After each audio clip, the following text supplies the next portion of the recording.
Tingkat dibanding kau mengandung, melahirkan, menyusui ayah,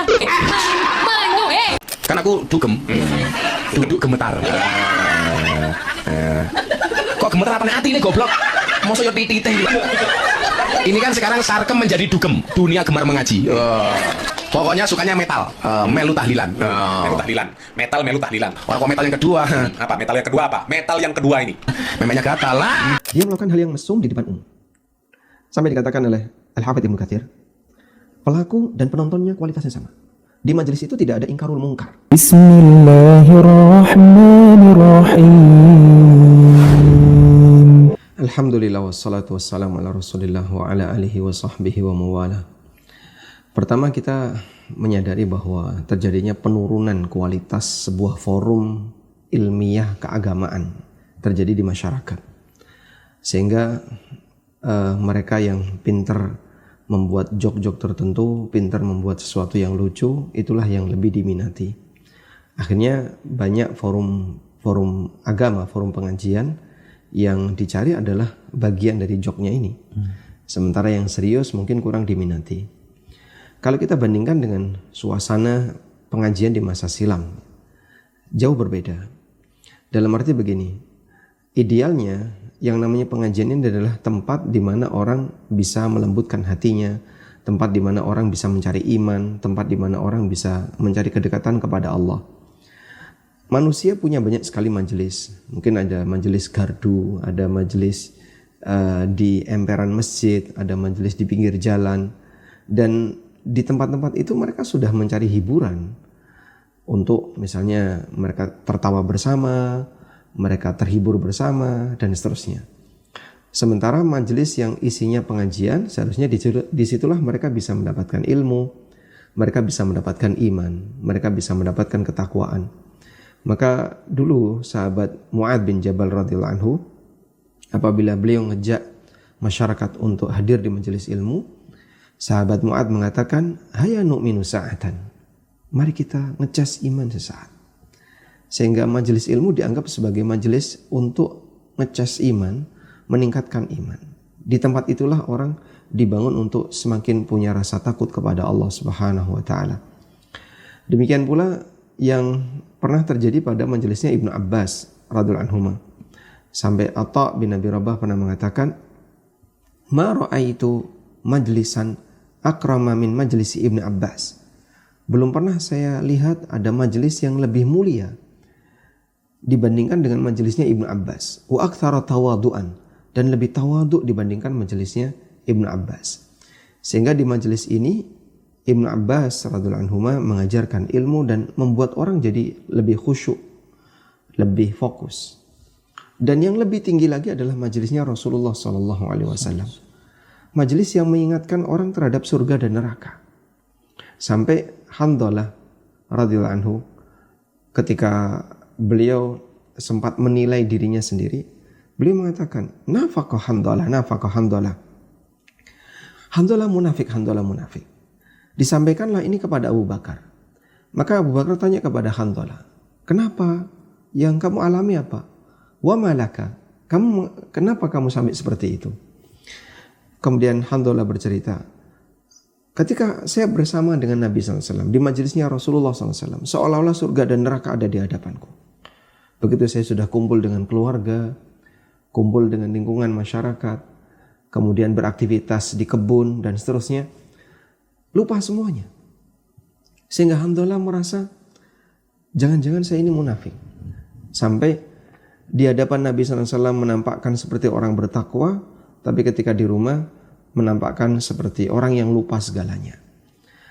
Nah, seperti inilah kondisi idealnya sebuah majelis. Sehingga majelis itu seharusnya majelis yang bisa mendekatkan orang kepada Allah, bisa mendekatkan orang kepada syariat agama, membuat orang lebih khusyuk, bahkan lebih bisa menangis.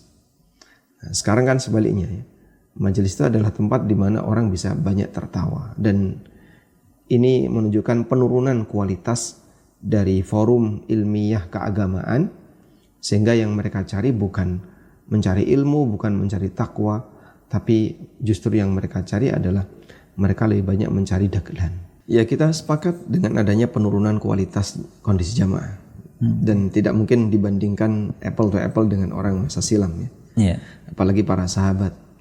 Cuman ada satu hal yang harus disepakati dalam hal ini, bahwa yang namanya forum keagamaan itu adalah forum edukasi. Dan seharusnya edukasi inilah yang lebih dikedepankan. Bukan joknya, bukan leluconnya, apalagi body shaming, apalagi konten-konten jorok ya, mesum dan seterusnya. Tentu kita tahu batasannya, mana yang sebenarnya lelucon yang masih diizinkan dan lelucon yang tidak diizinkan. Sebab kalau sudah sampai pada tingkatan body shaming, kemudian mengangkat konten mesum, cerita tentang hal-hal yang jorok, ini sudah bukan lagi lelucon biasa. Itu hal yang boleh saya sebut rasa malunya udah hilang. Dan kita tahu bahwa rasa malu itu bagian dari iman. Nabi SAW pernah menyebutkan dalam hadis riwayat Muslim, al-imanu bid'un wa sab'una syu'bah, bahwasanya iman itu ada 70 sekian cabang. Wal haya'u syu'batun minal iman. Setelah beliau menyebutkan beberapa cabang iman, a'laha qaulu la ilaha illallah wa adnaha imatatul adha 'anit tariq. Yang paling tinggi adalah ikrar la ilaha illallah, dan yang paling rendah adalah menyingkirkan gangguan dari jalan. Wal haya'u syu'batun minal iman. Lalu beliau mengatakan rasa malu bagian dari cabang iman. Kemudian di hadis yang lain, hadis riwayat Bukhari dari Abu Mas'ud radhiyallahu anhu, Nabi SAW juga mengatakan, inna mimma adrakan nas min kalamin nubuwatil ula idza lam tastahyi fasna ma syi'ta. Kata Nabi SAW, di antara prinsip yang dipahami oleh masyarakat dari nasihat para nabi sejak pertama, artinya ini tidak ada perubahan, tidak ada nasah, bahwa dari dulu, dari kenabian pertama sampai kenabian yang terakhir, itu memberikan satu prinsip, idza lam tastahyi fasna ma syi'ta. Kalau kamu gak ada rasa malu, lakukan sesukamu. Dan ini disampaikan di depan umum. Bahkan kadang dia cerita tentang adegan ranjang, dia cerita tentang sesuatu yang memalukan dan seterusnya, dan itu di depan umum. Padahal itu tidak dalam konteks pembahasan fikih masalah itu, tapi lebih kepada memicu pecahnya ketawa dari masyarakat dan jamaah. Jadi nuansa edukasinya malah hilang, nuansa edukasinya malah nol. Yang ada adalah lebih kepada nuansa bagaimana menarik jamaah untuk tertawa. Dan boleh kita sebut bahwa di tempat ini mungkin lebih dominan menghina orang, lebih dominan mencari guyonan dan seterusnya, bukan mencari ilmu. Jadi di mana nuansa edukasi majelis itu? Kalau joke itu diberikan hanya sebagai bumbu, kita tahu yang namanya garam di makanan itu lebih banyak mana antara kuahnya sama garamnya? Ya tentu lebih banyak kuahnya, lebih banyak sayurannya. Garamnya hanya sedikit, untuk hanya memberi perasa biar ada asin dikit. Gulanya juga lebih dikit dibandingkan airnya kalau ini adalah minuman yang manis. Tapi kalau itu dominan, ini salah tempat. Allah Subhanahu wa taala ingatkan di surat At-Taubah, "Falyadhaku qalilan wal yabku katsira." Buat kamu sedikit tertawa dan banyak menangis. Kalau kita nggak bisa yang kedua, minimal kurangi yang pertama. Jadi kalau kita nggak bisa banyak menangis, ya minimal jangan terlalu sering ketawa. Karena terlalu banyak tertawa itu bisa membuat hati jadi lebih keras. Jadi di mana orang akan mencari iman, orang akan mencari ilmu, kalau semua penceramah seperti ini kualitasnya. Sehingga yang dia cari dalam pikiran dia adalah bagaimana membuat jamaah bisa tertarik untuk datang dan kumpul bersama, ketawa-ketawa. Maka idealnya bagaimana? Seorang dai mengendalikan jamaah ataukah jamaah yang mengendalikan dai? Kalau kita sepakat bahwa majelis ilmu itu adalah majelis tempat orang belajar, tempat orang mencari iman, majelis edukasi keagamaan, seharusnya gurunya yang mengendalikan masyarakat, bukan masyarakatnya yang mengendalikan guru. Nah, mungkin yang jadi pertanyaan justru kembali kepada kualitas gurunya kayak apa ini? Apakah memang dia itu orang yang berilmu sehingga sebenarnya jok itu adalah hanya bumbu saja, ataukah dia sebenarnya nggak punya ilmu dan dia hanya bisa bicara jok tapi tidak bisa bicara ilmu. Sementara kalau misalnya masyarakat punya kebiasaan bahwa kami itu suka lelucon, ya silakan Anda mungkin mencari posisi lelucon itu di majelis-majelis yang umum dilakukan oleh masyarakat. Nggak ada batasan agama di situ. Di gardu ronda, di pinggir jalan, di mana lagi, di kafe-kafe. Di tempat itulah mereka mungkin mencari lelucon. Tapi kalau majelis edukasi keagamaan, seharusnya koridor agama dijaga, wibawa agama dijaga. Kalau kemudian semua orang bebas bicara sesuai dengan apa yang diharapkan oleh jamaah, berarti jamaah mengendalikan gurunya, mengendalikan da'inya. Sehingga yang penting jamaah senang. Ini prinsip edukasi yang keliru. Seharusnya dibalik. Guru, da'i, ustadz, mereka mendidik jamaah dan mengendalikan kondisi jamaah. Sehingga jamaah diajarkan seharusnya seperti apa majelis ilmu itu dilakukan. Apa yang dicari di majelis ilmu. Kalau dominan isinya hanya guyon, bahkan kadang ilmunya tidak ada, ini justru akan jadi majelis yang bermasalah. Selanjutnya berbicara tentang tadi ya, spesialisasi saya adalah garamnya banyak misalnya. Sebanyak apapun garam itu tidak mendominasi makanan.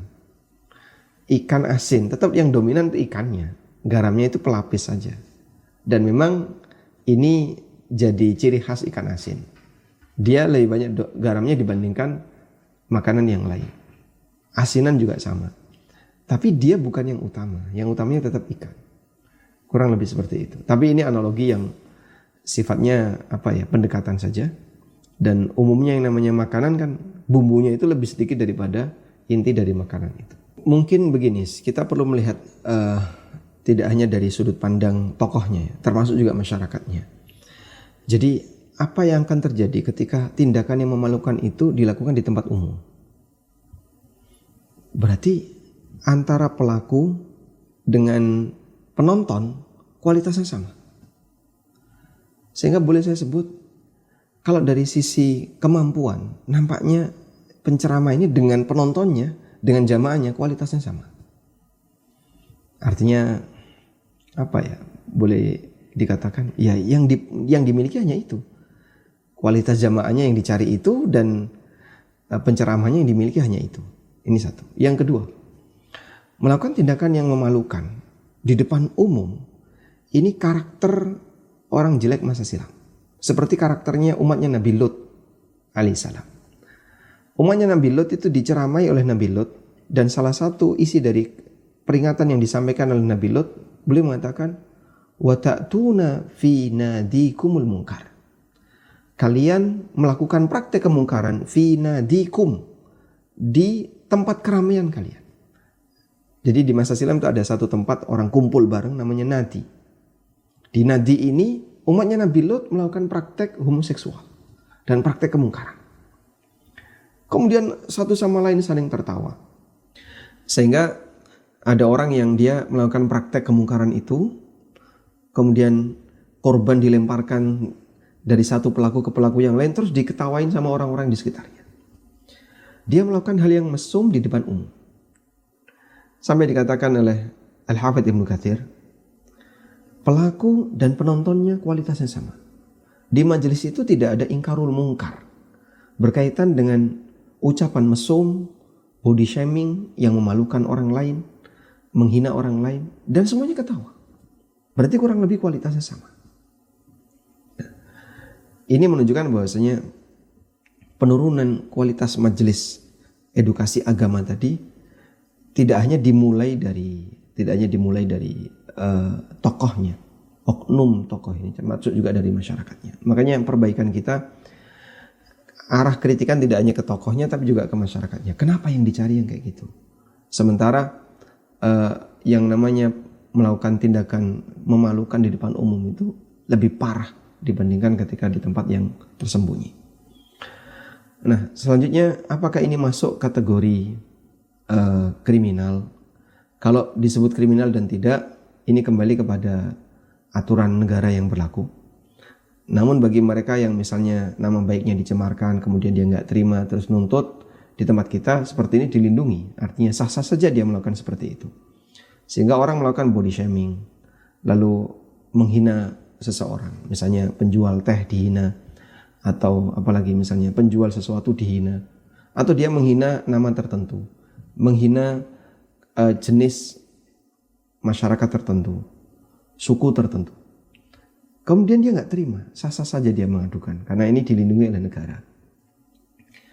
Dan penghinaan semacam ini sebenarnya sudah diperingatkan oleh banyak para ulama, termasuk disebutkan dalam sebuah riwayat yang marfu dari Nabi SAW, namun diragukan apakah itu sah. Al-mizah istidrajun minasyaitan wa ikhtida'un minal hawa. Bahwa yang namanya guyon body shaming itu adalah istidraj dari setan, dipanas-panasi oleh setan. Wa ikhtida'un minal hawa, dan penipuan hawa nafsu. Jadinya ketika orang melakukan itu seperti dia bangga karena diketahui oleh orang lain. Dan Umar bin Abdul Aziz juga pernah mengingatkan dengan peringatan yang cukup keras. Ittaqul mizah fa innaha humqatun turithu dhaghina. Waspadalah dengan yang namanya guyon, bullying, body shaming, dan seterusnya. Karena ini adalah tindakan kebodohan dan bisa menimbulkan permusuhan. Orang nggak terima jadinya ketika dia dijadikan sebagai objek bully. Nah, kemudian kalau disebut sebagai penghinaan terhadap agama, kembali kepada sasaran guyonnya. Kalau sasaran guyonnya adalah sasaran agama yang dijadikan bahan guyonan, itu termasuk diantara bentuk penghinaan terhadap agama. Dan contoh kemarin, ya, salah satu di antara oknum Gus yang menyamakan kesempurnaan Allah dengan rokok misalnya. Ini kan penghinaan serius ini. Cuman kenapa masyarakat Indonesia dalam hal ini kemudian diam? Jadi barangkali dia termasuk salah satu di antara yang layak untuk dikatakan orang yang telah melakukan pelecehan terhadap agama. Yang paling utama adalah alaysa fikum rajulun rasyid. Bukankah di tengah kalian masih ada orang yang akalnya sehat? Sehingga saya boleh sebut peran yang paling utama dalam hal ini adalah para tokoh masyarakat yang suaranya masih bisa didengar. Itu hendaknya dia lebih sensitif untuk memperhatikan hal itu, ya, memperhatikan pelanggaran-pelanggaran semacam ini. Dan kita tahu dia ada di kelompok mana, gitu. Seperti yang kita tahu di Indonesia kan pemetaannya sudah jelas. Sehingga oknum ini ada di kelompok mana, oknum ini ada di ormas apa. Maka mereka yang masih diakui suaranya di ormas itu, yang masih didengar suaranya di ormas itu, seharusnya dia punya perhatian di sana. Ada masalah internal yang cukup serius yang seharusnya kalian benahi. Karena kalau misalnya nasihat ini disampaikan oleh seorang dai atau siapa yang mereka anggap ini kan tidak satu kelompok dengan kami, itu akan lebih sulit untuk didengar. Karena dianggap ini upaya menjatuhkan misalnya. Padahal tujuan kita untuk perbaikan bagi semua. Kemudian juga bagi masyarakat, mereka perlu untuk disadarkan bahwa yang namanya forum majelis ilmu, forum edukasi keagamaan, yang dicari itu iman, bukan mencari guyonan. Anda bisa cari guyonan di gardu, ronda, di pinggir jalan. Terus di mana kita harus mencari iman? Di majelis ilmu. Mendengarkan sesuatu yang membuat kita jadi semakin takut kepada Allah, bukan semakin menjauh dari Allah. Lalu untuk para dai secara umum yang mereka punya forum kajian dengan jumlah peserta yang banyak dan didengar, mohon disadari bahwa pengajian itu Anda mengendalikan jamaah, bukan Anda dikendalikan oleh jamaah. Maka kalau jamaah minta A, minta B, minta C, dan itu tidak sejalan dengan prinsip edukasi yang jangan dituruti. Tapi kalau jamaah misalnya bisa Anda kendalikan dengan baik, mudah-mudahan dimulai dari akar rumput yang diperbaiki semacam ini nanti bisa membawa kepada perbaikan bagi yang lain.